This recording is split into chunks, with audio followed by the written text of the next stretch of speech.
Pronto. Estamos online já, professor. Então, pessoal, vamos começar aí. O Reinaldo, fala aí, Reinaldo, por favor.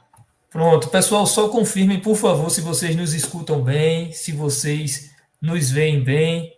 Pode colocar aí no chat, por favor, só para a gente confirmar. Boa noite, doutora Glenda. Boa noite, Gabriela. Boa noite a todos os presentes. Luciana, Ricardo Matarazzo, doutora Simone, professora Simone. Alguém pode, por favor, confirmar que está dando para ver, que está dando para escutar? Que a gente teve um probleminha técnico aqui no início. Então, ótimo. Pronto. Bom, pessoal, boa noite a todos e a todas. É um prazer estar aqui de novo. De antemão, já agradecer mais uma vez ao professor Ronaldo, doutor Ronaldo, por estar aqui conosco, se disponibilizando para contextualizar melhor esse tema do abate clandestino, do abate ilegal. Falar um pouquinho para vocês dessa iniciativa que também foi idealizada pelo professor Dr. Ronaldo Gil, que é esse Observatório do Abate Clandestino Brasileiro. A nossa iniciativa ela pretende, pessoal, dar cada vez mais visibilidade a esse tema, tá? Que a gente consiga gerar um movimento de provocação das instituições para que a gente possa ser cada vez mais incisivo nas regulamentações e nas propostas que vão, de alguma forma, gerar um resultado importante para a gente lidar com esse contexto, né, do abate clandestino. Então, eu não vou me alongar muito aqui, não. No final, eu tenho algumas considerações que eu gostaria de fazer com vocês também. Sejam bem-vindos. E acho que todos vocês já conhecem. Pergunta se o pessoal já está vendo bem aí a tela. Já sim, eu vou projetar aqui. Então, pessoal, só atenção, olha, a gente já fez um outro momento de discussão inicial, então eu vou colocar no link aqui embaixo, no final dessa transmissão eu vou colocar o link, mas vocês podem procurar no canal que tem a aula anterior. E o professor Ronaldo ele vai discutir a partir do encerramento da última aula, tá bom? Como todos nós já nos conhecemos, eu espero que vocês tenham um ótimo aproveitamento. Doutor Ronaldo, uma ótima apresentação para o senhor. Vou agora colocar a tela aqui. Opa.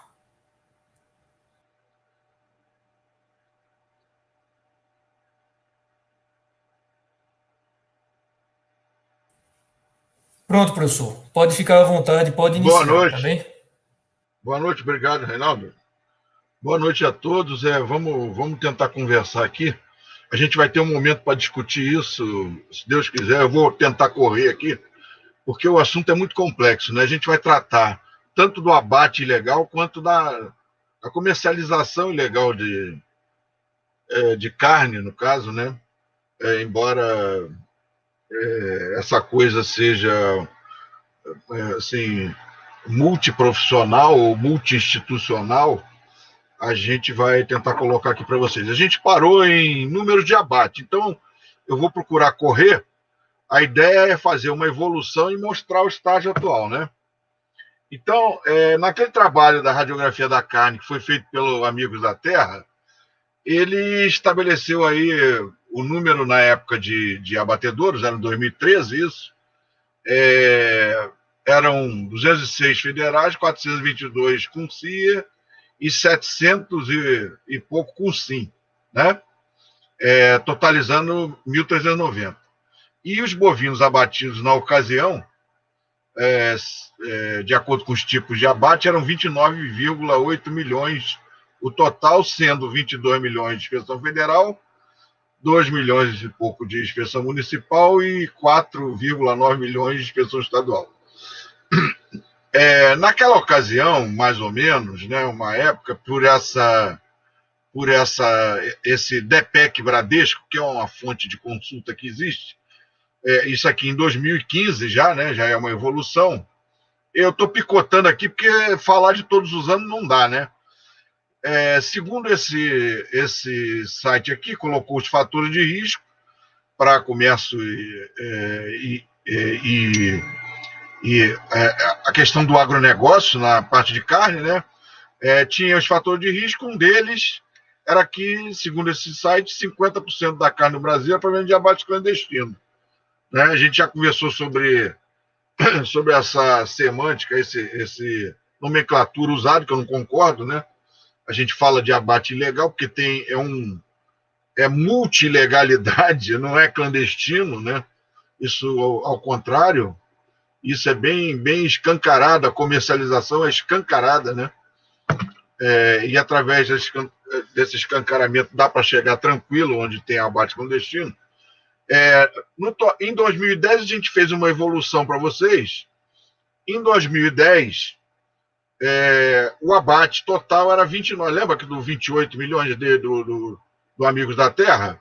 Aqui em 2010 era 29 milhões de bovinos abatidos, né? E 35 milhões de couro. Ué, como é que pode isso, né? O mesmo IBGE, o mesmo ano, a mesma estatística, né? Tem boi aí que está com 2 couros, né? Porque, bom, mas deixa para lá. Inspeção Federal, 21 milhões, então é mais ou menos batendo com o que aquela estatística falava em 22 milhões, né? De animais abatidos sob inspeção federal, aqui é só inspeção federal. E aí eu fiz um levantamento, ajudado lá pelo pessoal da época lá na Defesa Sanitária lá de Brasília, né, Saúde Animal.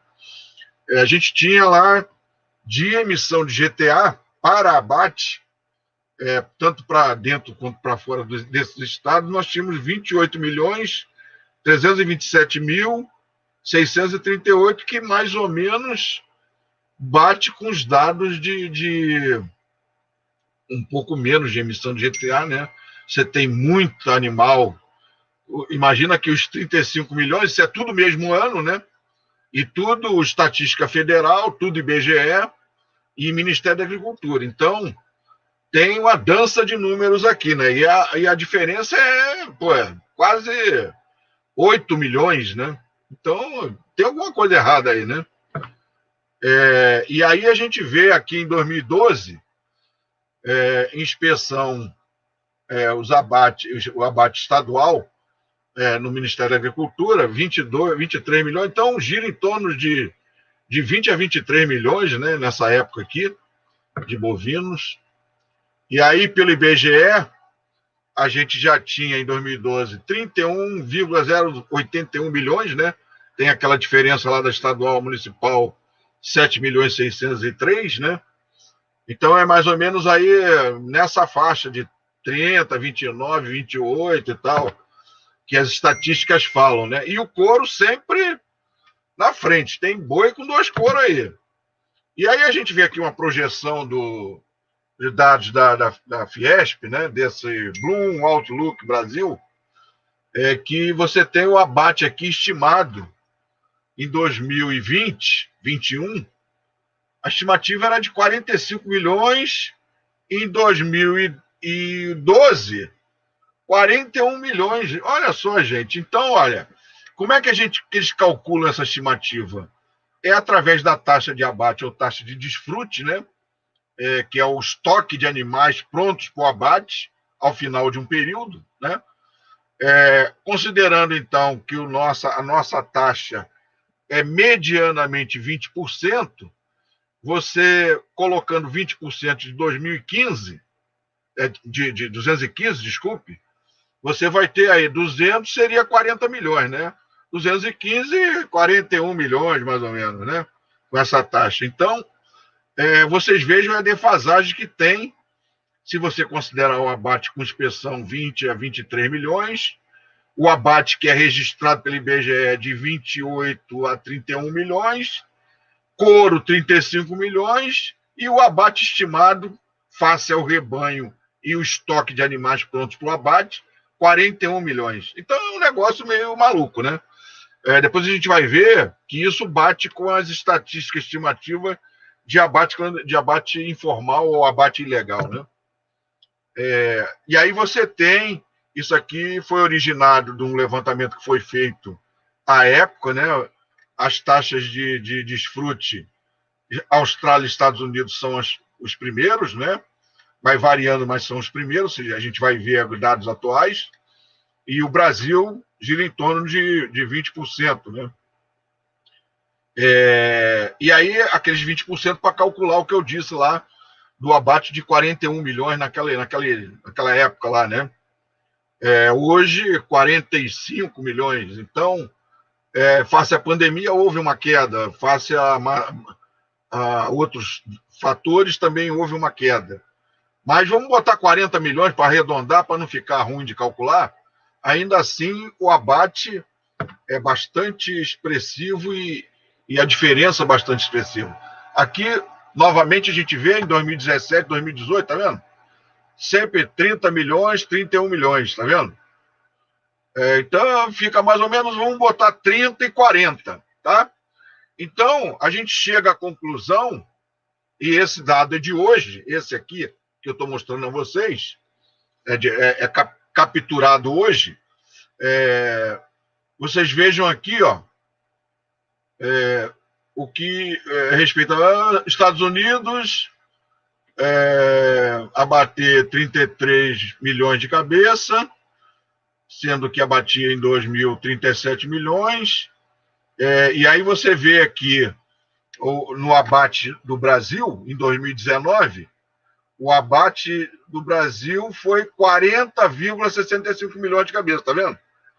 Então, o Brasil abateu 40,63. Então, tem 10 milhões aí que não sei onde é que estão. Então, quando a gente fala nessa taxa de 25%, né, que é uma coisa que eu falo, a gente vê que isso tem cabimento, né? A gente tem aqui, ó, no caso da pecuária brasileira, o abate melhorou 33%. Em 2000 abatíamos 30 milhões e hoje abatemos 40,8 milhões, tá vendo? Estimativa para 2020. Então, vocês têm aqui embaixo, vocês não estão vendo, mas eu vou falar para vocês. O Brasil é esse verde aqui, isso aqui é a taxa de abate, que gira em torno aí de perto de 20%, né? E também o total de cabeças abatidas aí, ó, sobe ali, passou de 40, aí depois desceu um pouquinho, mas fica em torno de 40 milhões ali, tá? Bom, quais são as causas, então, do abate ilegal? Então, a disponibilidade de local de animais, a sonegação de taxa de impostos, baixo investimento nas instalações, deficiência da fiscalização em todas as fases da cadeia produtiva, a facilidade da colocação do produto no mercado varejista local, a desinformação do consumidor, a falta de punição rígida aos infratores, o poder enorme socioeconômico da carne e político, né? E a maior competitividade face a quase zero condenação quando você tem esse abate ilegal, né? Ele não sofre de inspeção sanitária, né? Bom, então, primeiro, se não tiver animal, é lógico que você não vai ter abate ilegal, né? Então, a primeira coisa que tem que ter o animal. A segunda questão é a sonegação de taxa de impostos, né? Rio Grande do Sul perdeu 126 milhões com o abate clandestino, tá vendo aqui? Então, se você for pesquisar, né, sonegação de impostos, né, aqui você tem aqui um dado e aqui um outro dado, o Piauí perdeu 12% de CMS com o abate clandestino. A terceira causa, né, é o baixo investimento das instalações. Vocês vejam aí, né, a gente fala de ventilação, não tem nada melhor do que... Vocês não estão enxergando.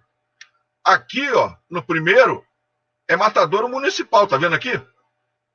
Aqui não tem, não é municipal, não é nada, né? Mas aqui também, vocês não estão enxergando, isso aqui eu acho que é no Amazonas. Matadouro municipal, acredita vocês? Vocês acreditam que isso é um matadouro?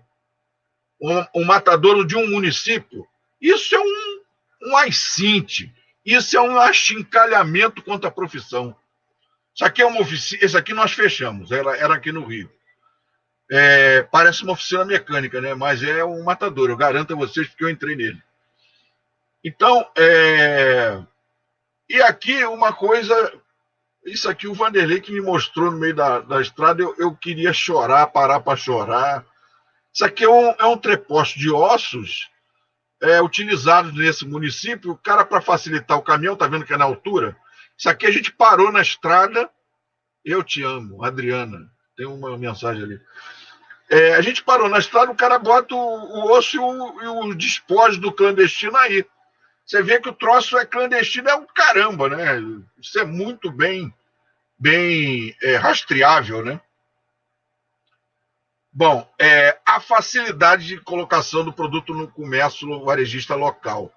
Vocês vejam aqui, o cara expõe a cabeça do boi para dizer que, ou da vaca, sei lá, chegou a carne, viu?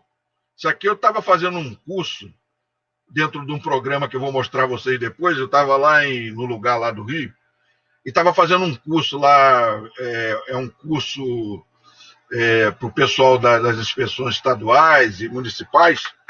A gente fez um curso, eu, o Zander, um monte de gente.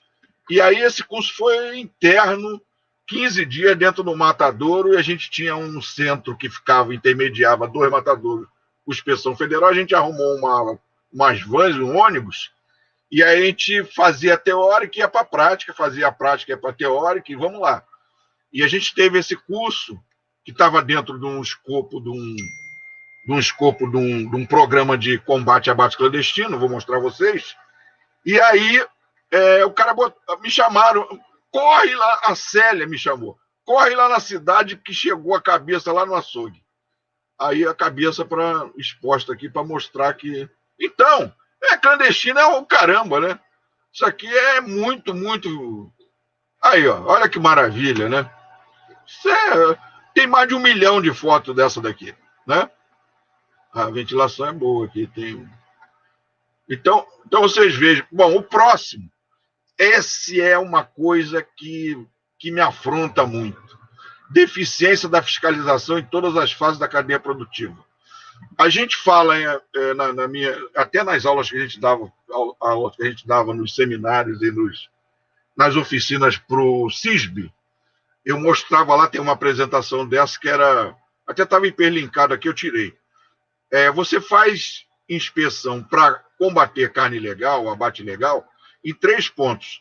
No ponto de obtenção, ou seja, nos abates diretamente, né, no matadouro, no trânsito, barreira sanitária, né, ou no varejo. Nos 3, eu não vou mostrar aqui, porque não tem imagem, talvez não tenha aqui, mas a gente tem muitas ações. Isso tem que ser ordenado, tem que ser coordenado, tem que ser estudado cirurgicamente para você poder ter sucesso nos 3. E, obviamente, como cada ponto desse daqui, uma instituição ela detém a competência, você tem que estreitar laços com essas entidades que eu vou mostrar quais são depois, para poder fazer uma coisa coordenada e especialmente contínua, né? O que não se consegue porque esse país não tem um programa para esse fim, né? O país não tem.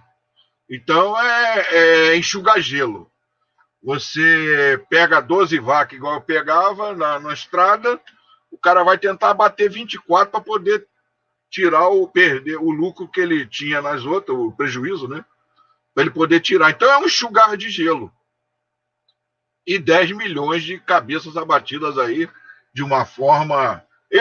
Eu acho que é muito mais, porque dentro daquela estatística tem muito abatedouro municipal e alguns até estadual, e quem sabe lá federal, e deve ter poucos, tanto estadual quanto federal, nessas condições que eu vou dizer, mas que não tem uma adequada inspeção com ipsilitem o que a ciência demanda, o que a técnica demanda, né? Certamente no município essa condição ela prevalece, né?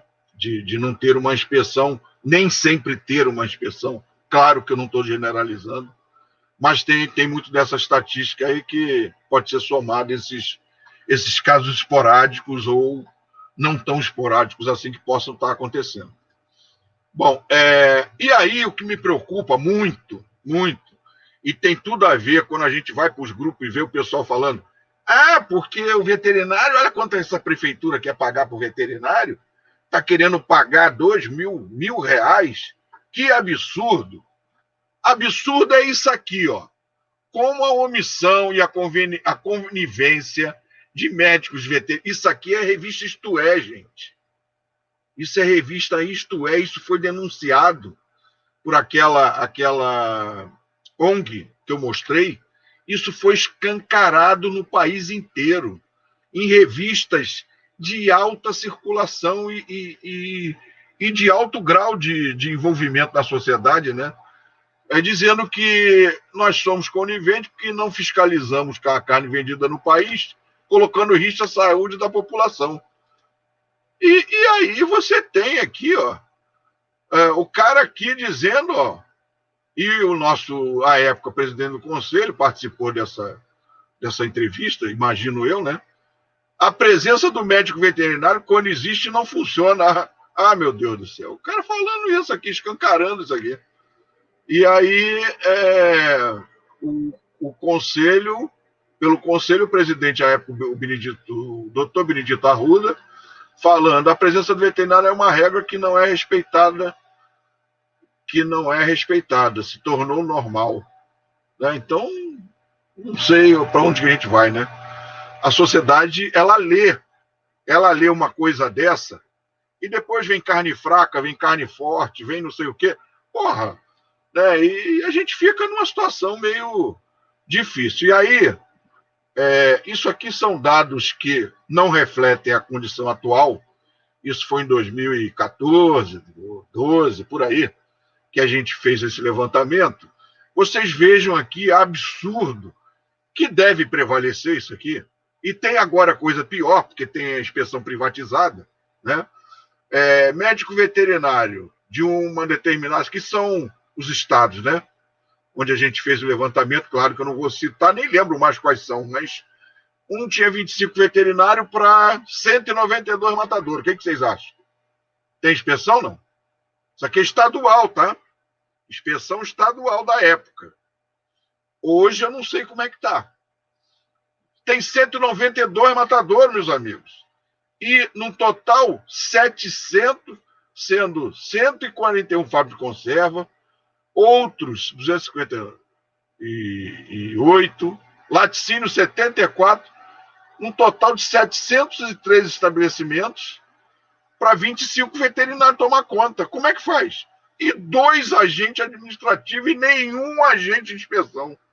Ora, e aí tem esse mundaréu de coisa aqui que não dá nem para acreditar, né? Você vê aqui, ó, né, que tem muito veterinário aqui, ó. Eu não vou ficar falando, só vocês vão identificar onde é. Mas isso é um absurdo, né? Como é que essa galera aqui vai dar conta de um negócio desse aqui? Então, há uma deficiência de fiscalização quantitativa, ou seja, na quantidade e na qualidade. Que muitos desses casos que a gente observou, os colegas, infelizmente, não tinham uma capacitação, nem sempre tinham, né? Melhor falando, para executar as ações demandadas na inspeção higiênico sanitária tecnológica dos abates, né? E aí você vê o comércio ilegal de carne, o que acontece? Se o pessoal, para fazer a inspeção no matador, é despreparado, vocês devem estar imaginando aí as condições do pessoal da vigilância, né? Que não tem, nem sempre tem, ou quase nunca tem conhecimento para, olhando assim, saber que essa carne ela tem características, não é o caso da gente comentar aqui, mas essa, por exemplo, há como a gente comentar, que o coração fechado não teve inspeção, né? O coração, ele precisa estar aberto para ter sofrido inspeção. E aí você vê, né? Língua, coração, tudo. E aí o que acontece? Quando há, que pouco há, mas quando há fiscalização, o cara pede a nota fiscal. Se o estabelecimento tem uma inspeção proforme, uma inspeção que eu chamo de nominal, ele vai ter nota fiscal. Pode até ter. E a carne não sofreu inspeção. Então, há que se melhorar as condições também em relação a isso, né? Contribui também, causa também, a desinformação do consumidor, né? Questões, inclusive, culturais, né, que existem, que também precisa ser muito trabalhado. Aliás, é o que mais precisa ser trabalhado. Esse cara aqui, se bem consciente, nos países desenvolvidos, eles são muito mais conscientes, ele nos ajudaria muito em relação, por exemplo, a salário. Por exemplo, a pressionar os agentes públicos e gestores para aportar condições aos abates, né? Aos abatedouros, condições aos profissionais que não têm condições. É verdade que há uma deficiência da capacitação, mas também há, e muito mais que a deficiência da capacitação, é a condição desses profissionais de trabalhar. É como você botar um médico dentro de um centro cirúrgico e não ter nem a área de antisepsia de mãos, né? Quanto mais o centro cirúrgico ser dotado das condições. Você pegar um cara, botar no matadouro que não tem DIF, não tem, a gente viu lá, agente de inspeção, não tem linha de inspeção, como que o sujeito vai se virar? Não tem como, né? Então, outra coisa, falta de punição rígida aos infratores. A gente sabe como é que são as multas quando elas existem, né? O poder socioeconômico e político da carne não precisa ficar comentando, todo mundo sabe isso aqui, né? Conhece os grandes conglomerados que mandam e desmandam, e também os pequenos, né? Em muitas das autoridades, principalmente em nível local, né? E claro que tem exceções. Sempre que eu falar, eu não estou generalizando, não, tá? Senão o pessoal vai começar a me tacar pedra aqui. Maior competitividade. Tinha que tacar no Roberto lá, que fez aquela denúncia, né? Na época. Ninguém tacou. Maior competitividade e lucro, né? O sujeito, vocês lembram lá dos matadores, não tem investimento nenhum e também não tem condenação, porque se tiver condenação, acaba com o sujeito. Eu vou mostrar isso depois. Bom, e as consequências do abate ilegal? Prejuízo aos cofres públicos, falência da indústria organizada idônea, fechamento de mercado internacional, produtos nacionais, é possível, danos irreparáveis ao meio ambiente. O Ministério Público adora isso aqui. Ele, quando faz alguma coisa, ele faz por causa disso. Ele não faz por causa da saúde pública nem da saúde animal, não. Desperdício, ele também desconhece, né? A gente é que tem que informar para ele. Desperdício da economia nacional de preciosa matéria-prima de alto valor biológico. Todo mundo passando fome e matérias-primas de alto valor biológico indo para o lixo. Porque o desperdício que existe nesses tipos de abate não controlados é enorme. Falseamento das estatísticas municipais, estaduais e federais de abate, sanidade e da produção em geral, perdendo com isso esses valiosos informes muito da confiabilidade e importância, ou seja, os dados nosológicos de abate serviriam para planejar ações de saúde animal, né? O centro chamado abatedouro é um local de vigilância ativa de doença. É onde você tem a oportunidade, não tem outro lugar que tem melhor, de você ver o animal vivo, fazer um exame clínico e depois fazer uma necrópsia desse animal. Então, não existe. Né? Vocês viram lá quantas GTAs foram emitidas, né? Não existe um lugar... Ninguém cria boi. Na Índia cria, né? Mas aqui não se cria boi para ficar alisando a cabeça dele. Geralmente é para abate, né? Reprodução, abate, enfim. Então você tem no centro, que a gente chama de matadouro, um local assim, primordial para você fazer as estatísticas de sanidade, de saúde animal, que vão te propiciar fazer melhor aporte de recursos para controlar enfermidades específicas e mitigar enfermidades específicas. Sem isso, é muito difícil, né? Gastos públicos, internações, procedimentos médicos, maus tratos aos animais, revogar toda a lei do bem-estar animal, né? Perdas, condenações parciais, totais e aproveitamentos condicionais. Quando você flexibiliza o matadouro e ele não tem uma condição de aproveitamento condicional, e se tem inspeção, você tem que levar à destinação mais drástica, né? Você não tem aproveitamento, tratamento pelo frio, por exemplo, tem cisticercose no nível, numa infestação XYZ, você tem que condenar, muitas vezes, uma res que você poderia fazer um aproveitamento condicional. Aí, o que se propõe hoje? Se propõe hoje que isso vá à distância. Então, o animal, você tipo, perde um pouco da rastreabilidade, porque esse animal, essa carne, é levada para um estabelecimento. Eu já peguei várias vezes, o pessoal encharqueado fazendo uso de traseiro para venda no comércio e o dianteiro fazendo a salga. Então, são questões que a gente que trabalhou, e tudo que eu estou dizendo aqui para vocês, eu trabalhei, eu vou mostrar aqui, tá? Não é papo, não é conversa, não. Então, a gente que viu muitos filmes feios, horrorosos, né? A gente vê que essas condições, elas cada vez prevalecem mais, cada vez estão mais presentes da questão da rastreabilidade dessas condenações parciais e mesmo às vezes as totais, né? Então, rapidinho, prejuízo econômico, né?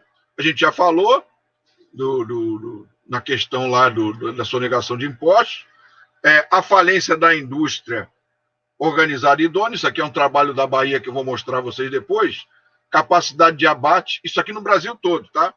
Mas esses dados são da Bahia. Quanto é a ociosidade dos abatedores, quanto era, né? O nome dos abatedores aqui, o final aqui que interessa. Ó. A média do abate de cada estabelecimento. Você imagina um abatedor abater com 86% de ociosidade. Se você... Ele já quebra sozinho. Mas e o que ajuda essa falência é que você está concorrendo, ele lá, o empreendedor, concorrendo com carne ilegal. Por isso que é carne ilegal, né? E aí, claro que ele não tem custo nenhum, o produto dele tende a ser muito mais barato. Então, você vê a ociosidade aqui enorme, e atualmente é enorme, muito mais enorme, essas ociosidades, e isso faz com que haja uma falência da indústria, né? Nessa época, até uma reportagem aqui, ó, frigorífico atribui demissões à concorrência do abate clandestino. Tá vendo aqui, ó? Funcionário do frigorífico protestar à frente da DAB. É capaz de os colegas lá terem apanhado, né? Por conta dessas condições aí. Mas isso não é só na Bahia, não. Qualquer lugar do Brasil, né? E aí você pode ter, inclusive, problemas com acordos internacionais, né? Eu botei aqui um exemplo bem chocante, uma vaca olhando de lado aqui, é a vaca louca, né? E aí você tem o material especificado de risco da BSE, né? Encefalopatia espongiforme bovina, aqui a remoção dos materiais especificados de risco e segregação, remoção e incineração desses que são obrigatórios e que levam o Brasil a uma situação de risco bastante pequeno, risco insignificante, atual, mas que pode determinar, se uma investigação séria for feita, mostrar que nem todo matadouro tem isso aqui, né? Aliás, uma grande parte não tem, né? E aí os danos irreparáveis ao meio ambiente, né? Isso aqui também foi fechado no Rio, numa cidade do Rio, vou mostrar depois. Nesse trabalho que a gente fez, a gente conseguiu fechar 17 matadouros. Herói aqui, nacional, nós, um grupo aí, conseguimos fechar 17 matadouros. E esse aqui era um deles. Isso aqui não parece, mas é um matadouro. E aqui uma visão de dentro do matadouro, da sala, que era uma sala de matança, né? Que coisa horrorosa. Direto para o rio, né?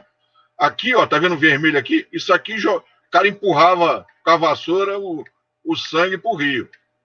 Então, e geralmente isso está presente nessas situações, né? Então, causando danos irreparáveis, vocês sabem, esses despojos, o quanto eles são danosos, né?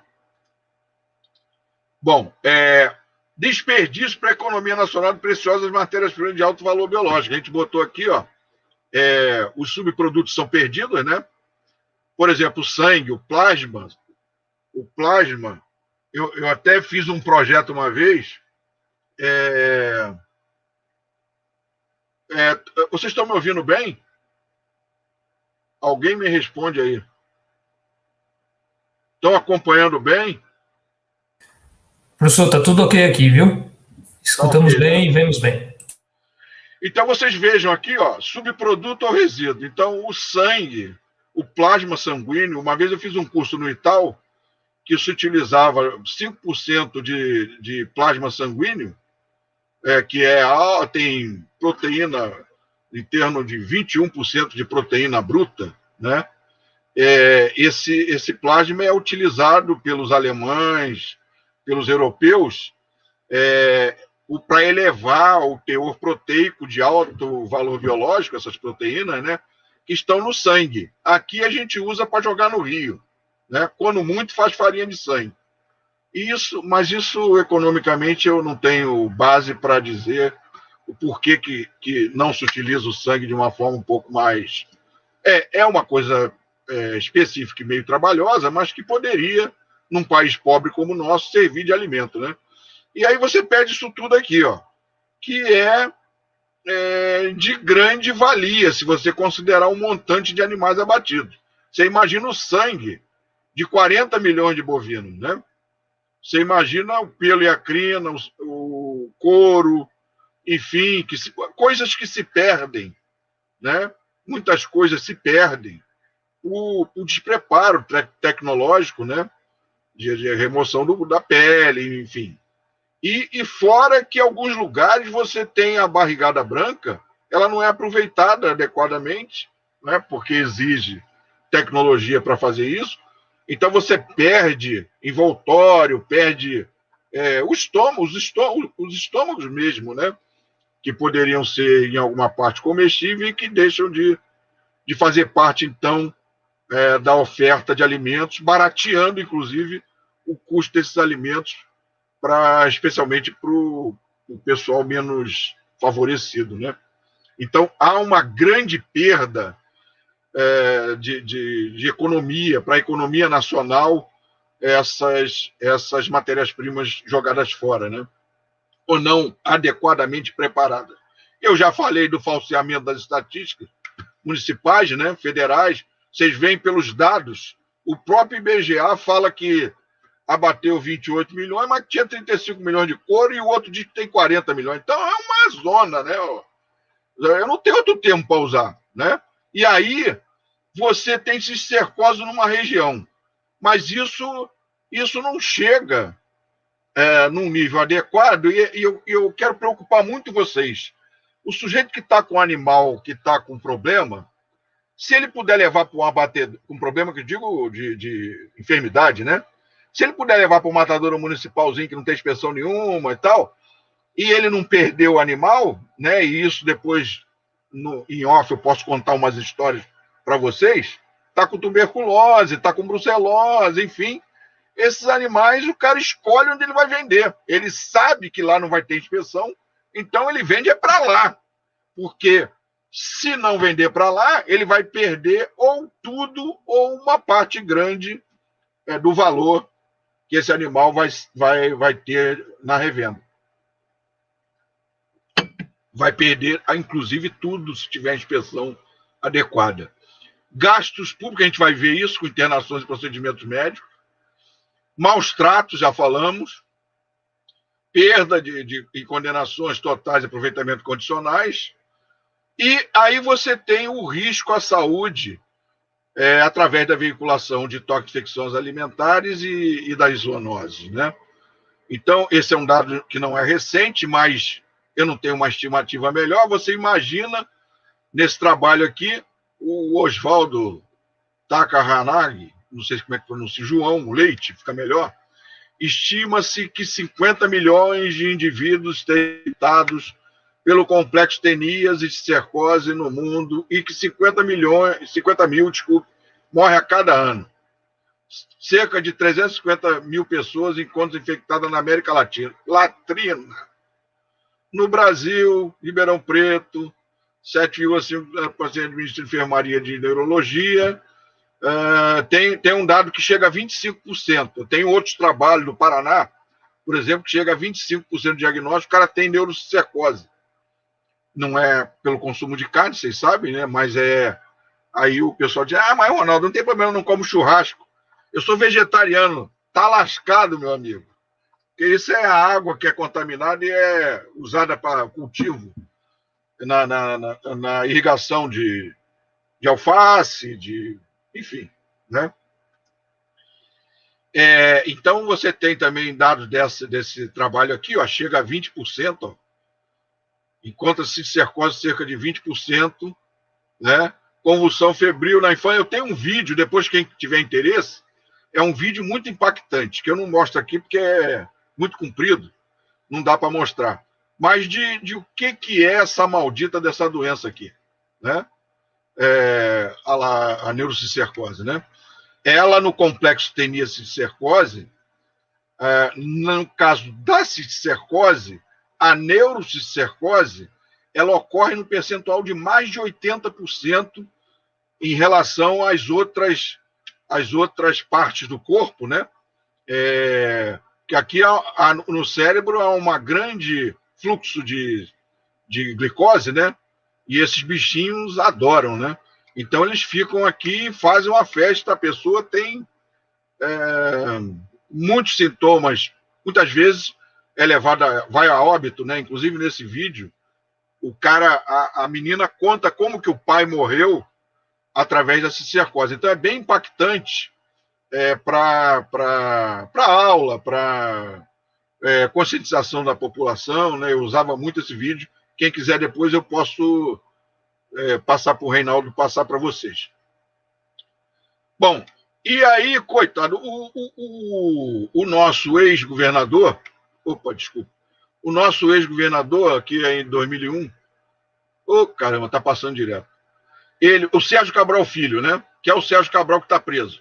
Com 34 anos, ele fez um tratamento de choque para matar o parasita. Ele teve neurocicercose, né?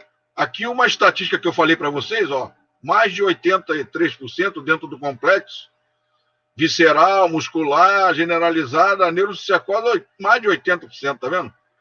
É um trabalho antigo, mas que reflete. Uma tese muito boa do nosso saudoso colega que faleceu, Rubens Toshio Fukuda, que ele fez um levantamento na tese de doutorado dele e mostrou a incidência dessa enfermidade, né, ligada à questão do saneamento básico. Daqui onde está em vermelho aqui, ó, ele mapeou, ele trabalhou com 53 milhões de animais, levantou todos aqueles dados de abate lá do Ministério e relacionou com os municípios. E viu, né, que nesse 53 milhões de animais, tá vendo? Houve uma média de 4,28, que é muito acima da média recomendada para países em desenvolvimento pela FAO, né, pela Organização Mundial de Saúde, FAO. E essa estatística, aqui está 4,28, a prevalência, né, nos últimos 22 últimos anos, no estado de São Paulo, com a taxa de crescimento de tratamento sutil. São as conclusões, né, da tese dele. O estado apresentou prevalência maior de cistercose bovina com 5,80, seguido de Minas Gerais, 5,02 e Goiás, 1,88. Isso aqui não necessariamente quer dizer que um tem mais que o outro, não. Esse aqui, maior em São Paulo, é porque os matadouros em São Paulo, as técnicas de detecção estavam muito mais avançadas do que no resto do Brasil. Por isso, você tinha elevadas... Aqui no Rio é um absurdo. Nesse curso que eu falei para vocês, nós pegamos de tudo. Infestação maciça, de condenação total de carcaça. O índice deve ser muito superior a esses, porque esses índices são os cistos que são detectados, né?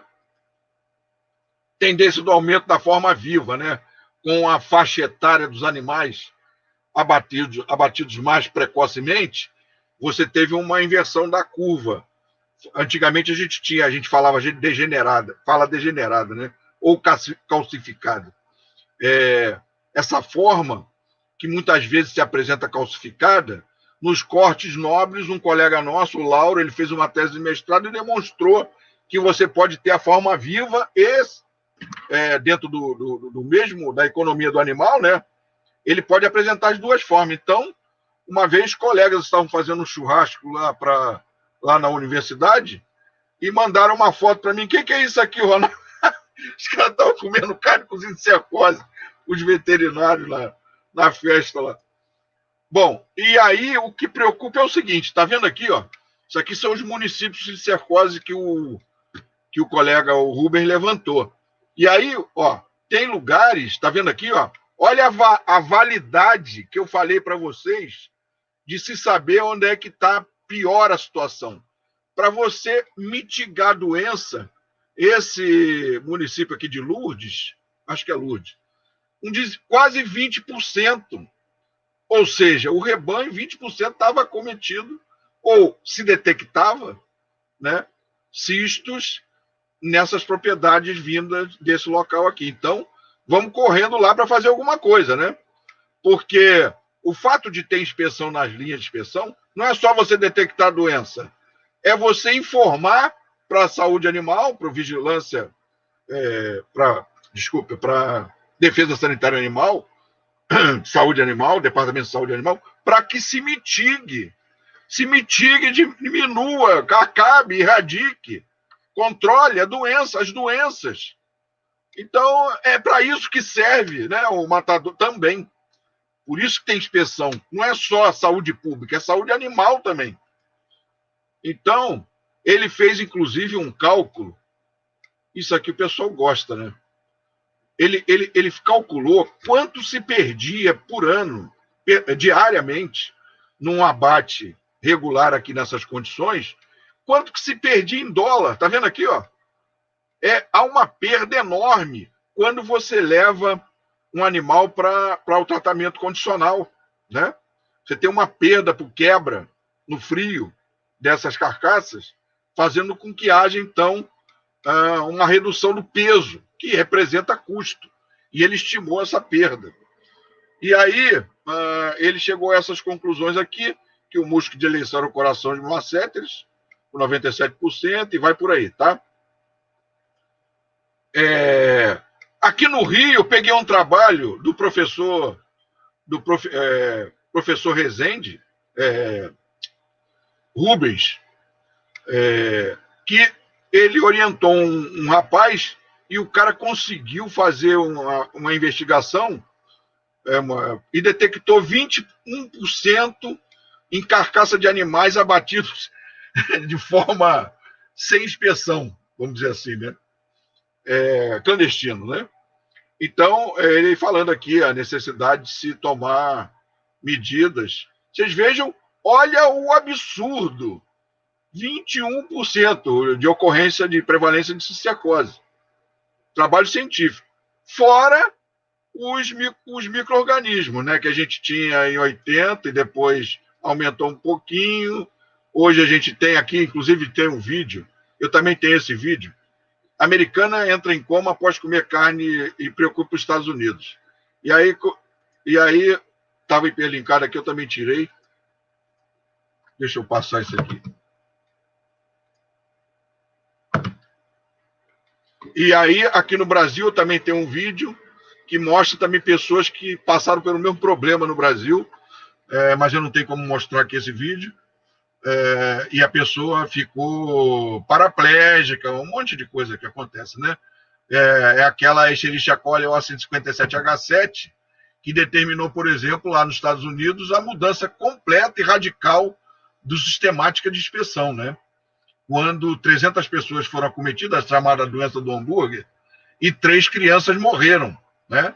E aí o pai de uma das crianças conseguiu, através de um senador, fazer uma investigação de 2 anos nos abatedouros e concluíram que os abates, o que era possível se ver macroscopicamente, estavam indo adequadamente ou muito perto disso, mas o que não se enxergava, o micro-organismo, estava muito mal, e aí fizeram, vocês já devem ter ouvido falar, os programas de redução de patógeno com a adoção do APPCC.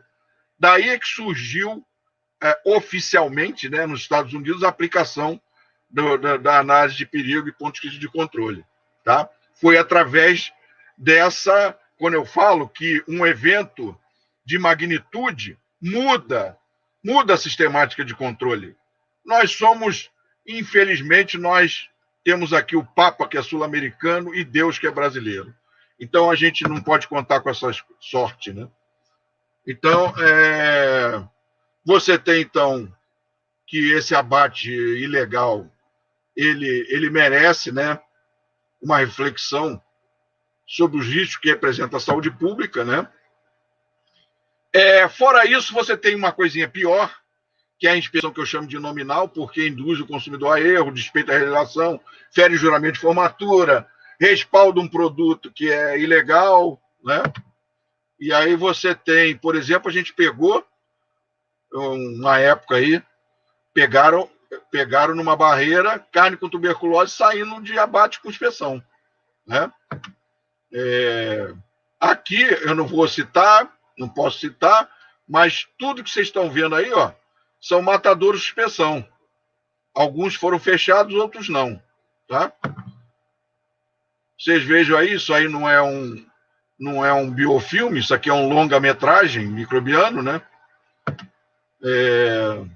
Aqui, nesse estabelecimento, era simulada a inspeção, mas não tinha inspeção nenhuma, o coração era cortado só para inglês ver. Aqui você tem a contaminação no ato da evisceração, né? Uma operação mal conduzida. E hoje você tem bastante ampliada aquela relação que eu fiz de micro-organismos e emergentes, né?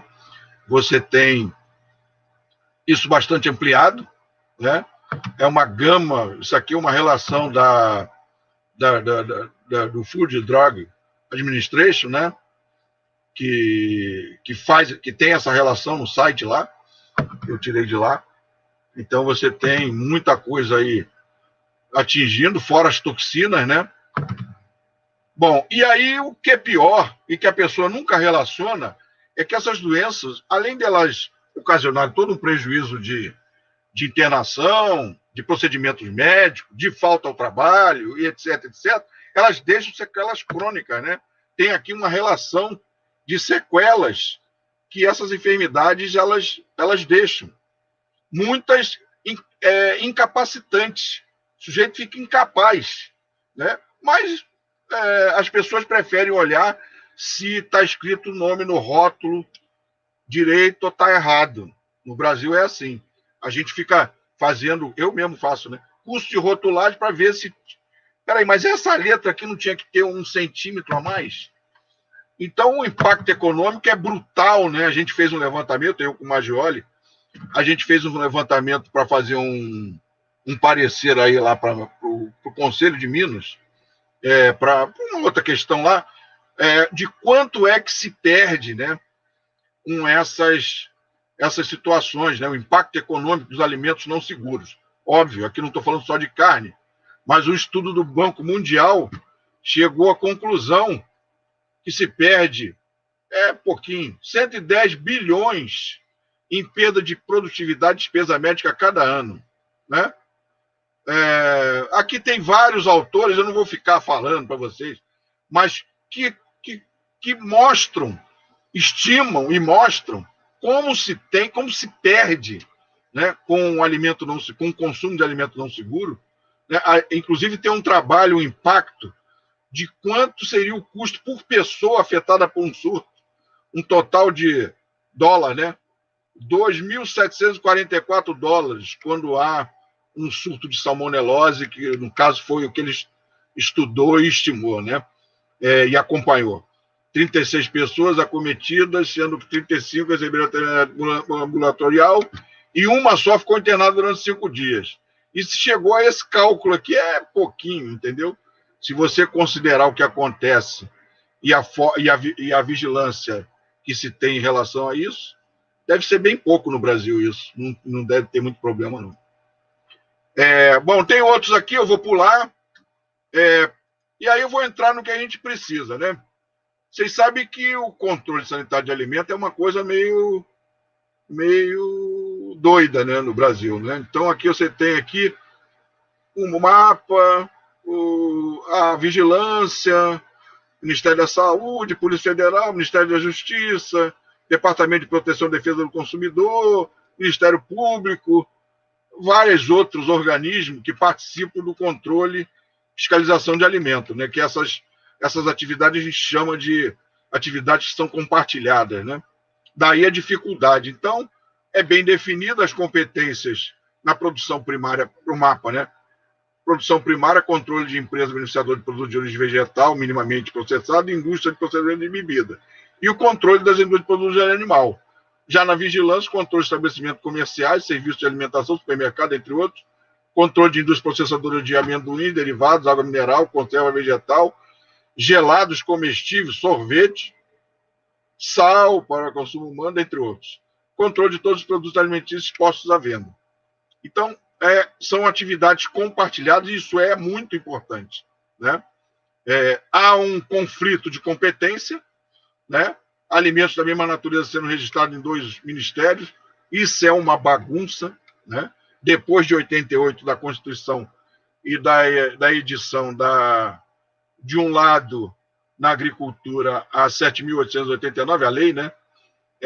Que estabeleceu as competências, e do outro a 8080 e os parágrafos, os artigos de 196 a 200 da Constituição Federal, que para alguns, quem teria que fazer a inspeção de alimentos seria o Ministério da Saúde, né?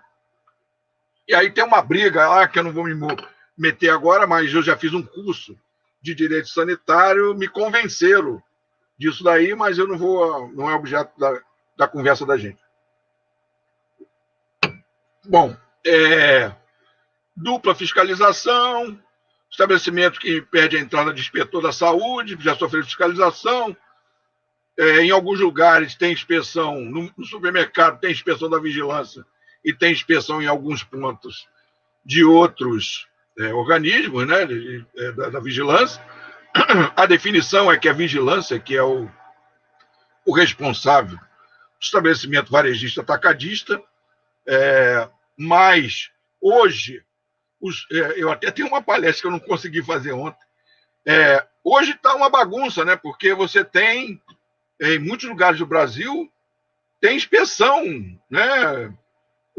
No CISB mesmo a gente vê isso, né? Inspeção de açougue, inspeção de... Então, tá meio... Tem que dar uma freada de arrumação nisso aí. Então, aí, com isso, você tem duplicidade de normatização sobre os processos de produção, de registro, de rotulagem e transporte, cadastramento de laboratórios diferentes. Então, você tem que dar uma arrumada, né? Opa, não sei, acho que eu estou voltando aqui, peraí. De quem é a responsabilidade pelo controle, né? Então, você tem impactos gerados face à situação. Diferentes níveis de exigência, né? Isso é patente. Entre as inspeções, tem precariedade nos abates, tem maus tratos aos animais, tem a contaminação ambiental, não recomendado, precárias condições de trabalho e risco, no final, isso aqui, risco à saúde humana e saúde animal. Então, propostas e tentativas. E aí eu quero já me posicionar para vocês. Tem várias, vocês vão ver aqui, tem várias tentativas. Na Bahia, uma excelente tentativa e que resultou em muito avanço. Depois, se tiver alguém da Bahia, eu vou até pedir para falar alguma coisa para a gente. Mas eu, conversando com uma pessoa que participou disso, me disse que um pouco, tipo, desandou. Eu visitei o matadouro desse da Bahia, que entrou para o CISB, excelente, excelente, né?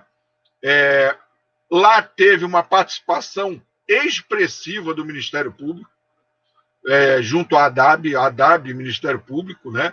Tiveram o Ministério Público editou vídeos com dinheiro próprio, mandou, sei lá, 800 daqueles CDs, CDs e DVD, VHS, né? Na época ainda, e também CDs.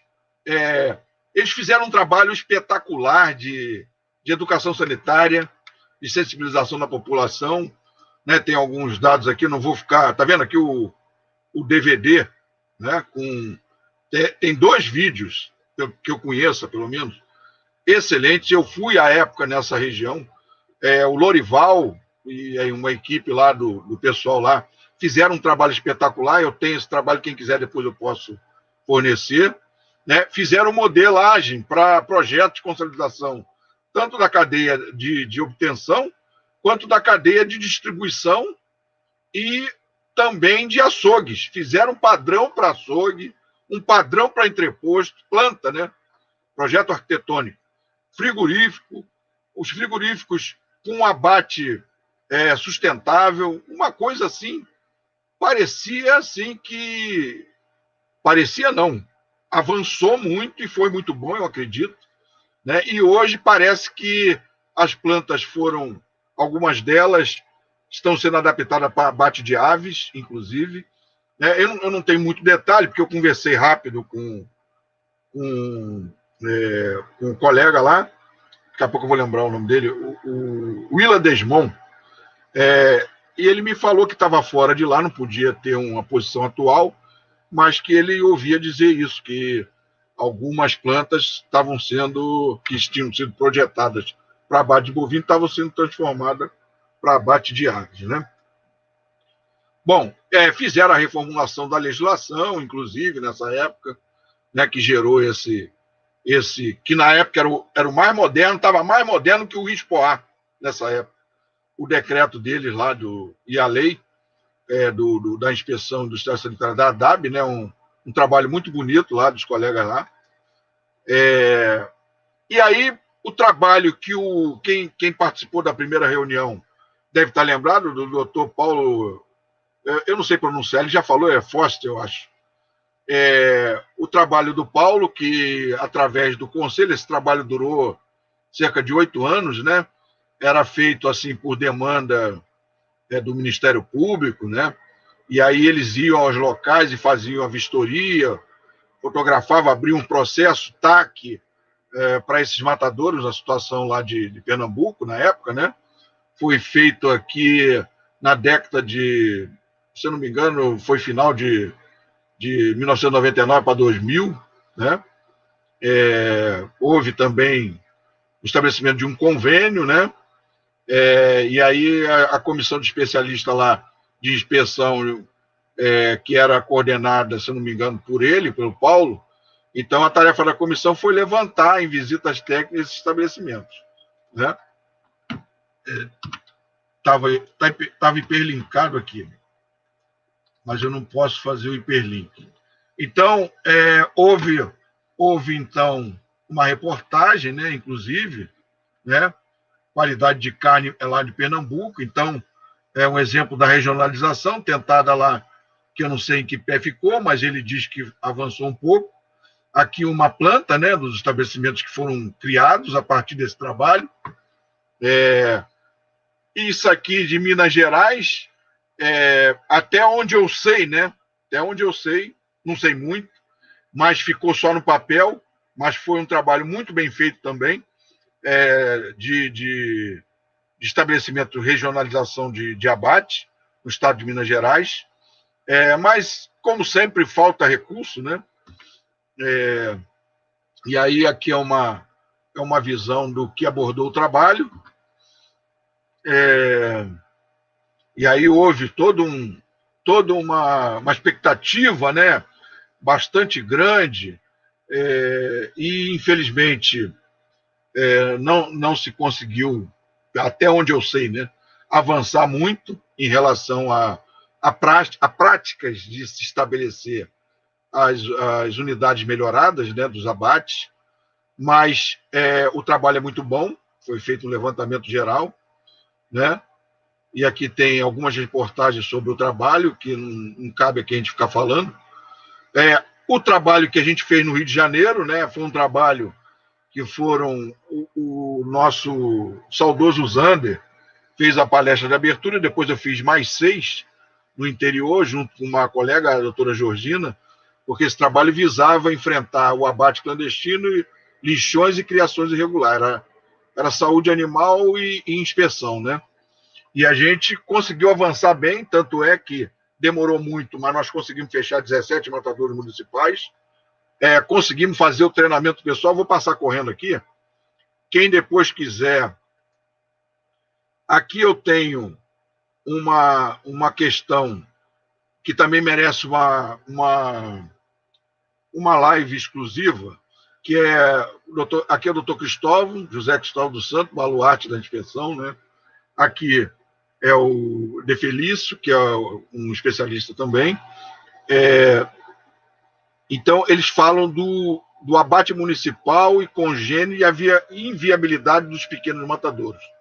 É um trabalho que merece ser considerado, né? Tem aquela questão da ociosidade que eu falei, e tem essa questão que o abate de pequena monta ele não é sustentável economicamente, né? E aí você tem, então, a ONG Amigos da Terra, que vislumbrou eliminar os pequenos, mas aí houve uma reação da ministra à época, não sei se é doutora, Cátia Abreu, que disse que eliminar os pequenos só atende os interesses do monopólio de meia dúzia de grandes frigoríficos. Aí uma questão quase sexual deles aí, não sei para onde que eu vou. Eu acho que tem os dois lados. A regionalização do abate eu vejo como importante, depois eu vou comentar. E aí, no caso aqui no Rio de Janeiro, eu não vou mostrar isso aqui tudo, mas a ideia era estabelecer tudo isso aqui, formar a formação acadêmica, equivalência de inspeção, hierarquização do sistema, integração dos organismos oficiais de controle, as entidades técnico-científicas, recursos materiais. A gente conseguiu fazer, enquanto a gente esteve à frente desse, fui eu que coordenei esse programa, conseguiu fazer muita coisa, outras nós não conseguimos evoluir, né? Porque isso precisa ser contínuo, sem parar, né? Precisa ser uma questão, uma política de Estado, eu falo, né? Porque enquanto tem recurso e enquanto tem gestor político a favor, você tem a coisa cursando para um lado. Quando você para isso, você tem uma descontinuidade do processo e às vezes fica pior a emenda do que o soneto, né? Que você inviabiliza, como foi no caso lá da federalização, aquele processo lindo, né? Que depois a gente teve muitas unidades de abate que ficaram paradas no meio da construção, né? Que o programa não se sustentou. Então, é muito importante que esse programa não seja que seja inclusivo, mas que ele mexa na ferida, né? Se não mexer na ferida, nós vamos continuar com esse problema aí até não sei quando, né? Então, aqui nós tínhamos, no caso do Rio de Janeiro, 2 abatedouros com CIF, que, pasmem vocês, por causa desse trabalho, nós perdemos 2 CIF, porque eles não atenderam dentro do prazo que nós dissemos e acabaram absorvidos pela inspeção estadual. Mas isso é uma questão de conversa grande. Aqui você tem o delineamento do programa, eu botei aqui só por conta de, se eu tiver que dar essa apresentação, vocês terem escrito como é que foi, né? É um resumo do que se fez.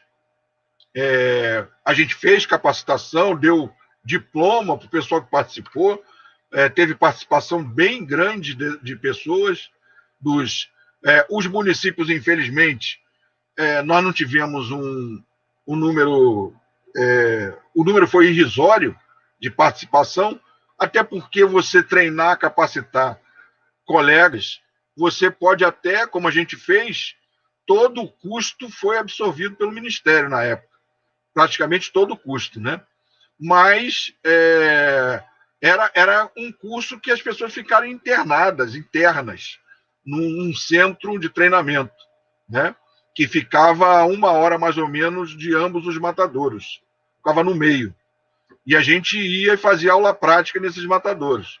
Mas, por questões de interesse ou por questões de, não sei, econômicas, aí eu não saberia dizer, ou até por falta do profissional, ou por ele não poder ficar internado 2 semanas seguidas, né, nesses locais, a gente teve pouca participação do pessoal dos municípios. Infelizmente, mas a ideia nossa, depois eu vou mostrar a vocês, se vocês quiserem, a gente tem todos os relatórios dos matadouros, foi feito um relatório com equipes tríplices, Ministério da Agricultura, Secretaria de Agricultura e Conselho Regional de Medicina Veterinária. Eram 3 equipes de 3 profissionais que visitamos, fotografamos, fizemos relatório e mandamos para o Ministério Público de 30 e poucos matadouros, né? Então, foi bem legal. Houve uma capacitação bem importante,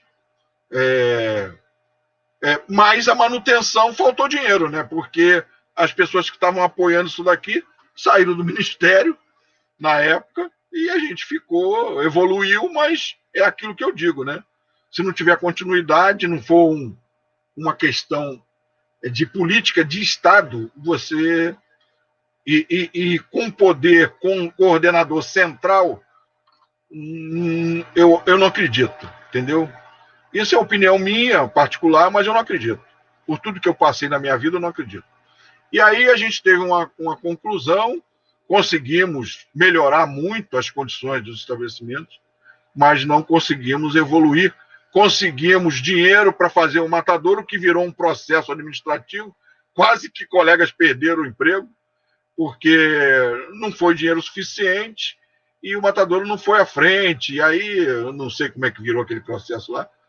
E aí o dinheiro, não sei se foi mal versado, enfim, mas a gente identificou o local que precisava ter matadouro, né? Porque a regionalização do abate impõe isso. Você saber onde estão os rebanhos e se tem aporte adequado de abate para esses animais com continuidade, né? E com tecnicamente bem desenvolvido, né? E aí a gente identificou o local e propusemos a construção do matadouro, que foi à frente, mas que por falta de recursos não terminou. Bom, esse projeto aqui, eu vou passar ele aqui, eu, como disse a vocês, botei aqui, mas eu quero mostrar a vocês o que gerou. Foi um projeto que eu fiz. Esse aqui não foi executado, não foi, né? Mas é um projeto completo. Quem depois quiser se utilizar como base para formular o seu, né? Tem aqui como é que deve ser feito, a base legal para se fazer tudo, né? Eu vivo fazendo projeto, mas não dou muita sorte, não. Então, a gente elencou quais seriam os participantes desse controle, né? Lembra daquele slide que eu mostrei, que é uma atividade compartilhada, né? Então, todos os envolvidos aí teriam que participar. Fizemos essa projeção de se fazer um workshop inicial e depois estabelecer parcerias através de acordos de cooperação técnica com o Ministério Público e o Ministério Público do Trabalho agindo como coordenadores, né, dessa questão, inclusive envolvendo todas as universidades, né? E mais recentemente, a gente fez um programa pro município, por conta de o CISB exige isso, né? Com a criação do SIM no Rio de Janeiro, a gente fez, isso aqui eu que escrevi, um programa de combate permanente ao abate, à produção, ao transporte e à comercialização do abate de origem de animal clandestino e das atividades de educação sanitária, né? Inclusive com um programa de educação sanitária. Quem quiser ter acesso depois, eu posso passar. Ele foi iniciado, né? A gente bolou esse folder. Esse folder era para atender os empreendedores, para conhecer o serviço de inspeção que estava sendo lançado, né? Então a gente montou esse folder. Eu fiz sei lá quantos milhões de vídeos, né? Na internet, rodou aí para todo lado. Eu freio para cacete fazendo vídeo para poder conscientizar a população. Isso deve estar em algum canto aí no YouTube. Você precisa desbloquear o iPhone. Quem quiser depois ter acesso também, a gente tem como passar. Depois a gente fez isso aqui perto da minha casa tem um monte, né? A gente cola esse cartaz, eu só achei que ficou pequeno, né? Para divulgar, né? E orientar o consumidor. Era dentro do projeto grande, né? Esse aqui seria nas visitas iniciais que a gente faria, orientativas, para que as pessoas que estavam irregulares, os empreendedores irregulares, nós fizemos esse processo por mais de 6 meses e colamos sei lá quantos desses, isso aqui é autoadesivo, né? Esses cartazes nos pontos de venda, indicando que as pessoas não consumam um produto que não tem um tipo de inspeção, né? Federal, estadual ou municipal. E alertando ao consumidor sobre isso. E aquele outro lá era um folder que a gente entregava para os proprietários de estabelecimento sujeito à inspeção. Então, aqui tem uma amostra, como é que a gente fazia, né? A colagem lá onde o consumidor se debruça para comprar, então ele, não sei se lia, mas teria a oportunidade de ler e conhecer, né? Nos pontos de venda.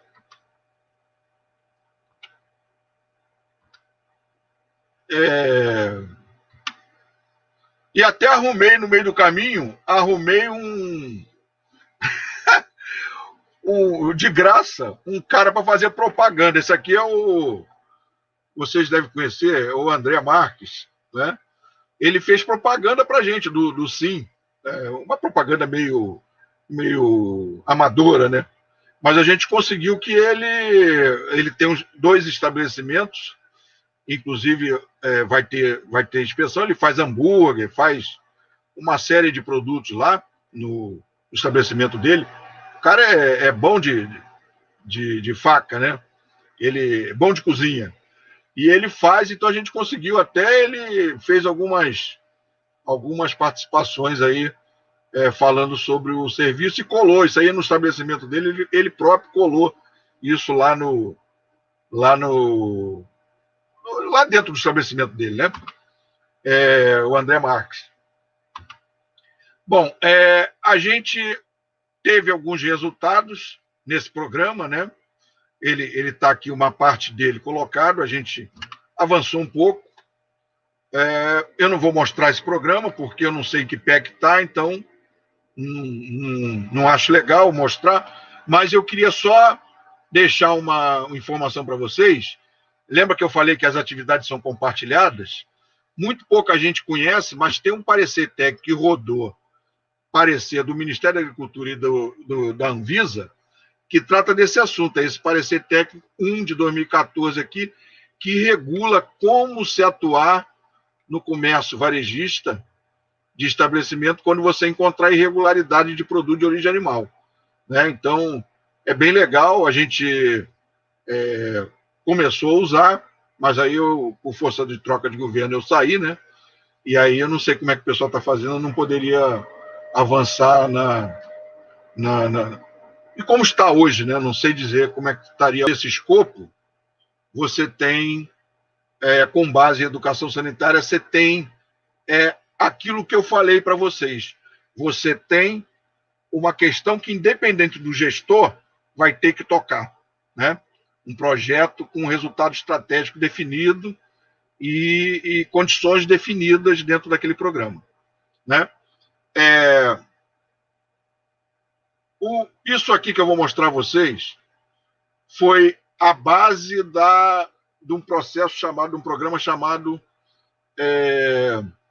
que foi desenvolvido pelo DIPOA, que foi a federalização, que a gente chamou, né? a Lei 5.760, de 70, que estabeleceu, então, esse programa. Isso aqui era um livreto, e dentro do livreto tinha esses encartes. A gente ia nos açougues e colava. Isso aqui aparecia, acreditem, isso aparecia na televisão, preto e branco, né? Mas aparecia na televisão. E aí você tinha, e esses cartazes eram, eu não sei o tamanho, mas eram enormes, assim, talvez 1 metro, quase. Esses cartazes eram colados nos pontos de venda, entendeu? Porque naquela época a vigilância não tinha o escopo que ela tem hoje. Quem fazia a gente até chamava de reinspeção, né? Quem fazia a avaliação desses estabelecimentos, não dos estabelecimentos, mas dos produtos, éramos nós. A gente coletava produto ainda faz, eu acho que de alguma forma isso, mas se coletava produto no varejo, né? Para fazer o monitoramento e muitas coisas, fraudes, a gente pegava através daí. E a população teve acesso, então, num programa de educação sanitária, por diversos meios, rádio, televisão, muito pouco, mas teve, e especialmente nesses cartazes que eram colados nos pontos de venda, né? Vários cartazes. Eu tenho uma apresentação só com isso aqui. Quem quiser depois eu posso também disponibilizar. E aí a gente fazia um combate, mas é aquilo que eu digo a vocês. Se não é contínuo, e tudo no Brasil, quando trata da coisa que é para o bem, não sei o que acontece, cara. A coisa desanda no meio do caminho, né? Infelizmente. E aí a gente teve, por um período muito curto, esse programa, né? Ele vigiu de 71 até, na prática mesmo, até 76, 77, né? Foram fechados centenas de estabelecimentos e foi regionalizado o abate. Esses grandes matadores que a gente tem hoje, e muito da exportação que a gente tem hoje, foi função desse programa, né? E que eliminou praticamente todas aquelas causas que pelo menos onde foi implantado, eliminou grande parte daquelas causas e das consequências que eu coloquei para vocês sobre o abate clandestino. Então tinha vários, né? Se você comprar produto de origem animal, cegamente você poderá ficar cego. Carne, leite, ovo, salsicha, queijo, peixe, camarão, bacon. Verminose, salmonelose, o que você prefere? Né? Então, tinha aqui um texto aqui, isso era grande, não era pequenininho, não. E quem comandou isso aqui foi o Dipoá, né? Com o CIF.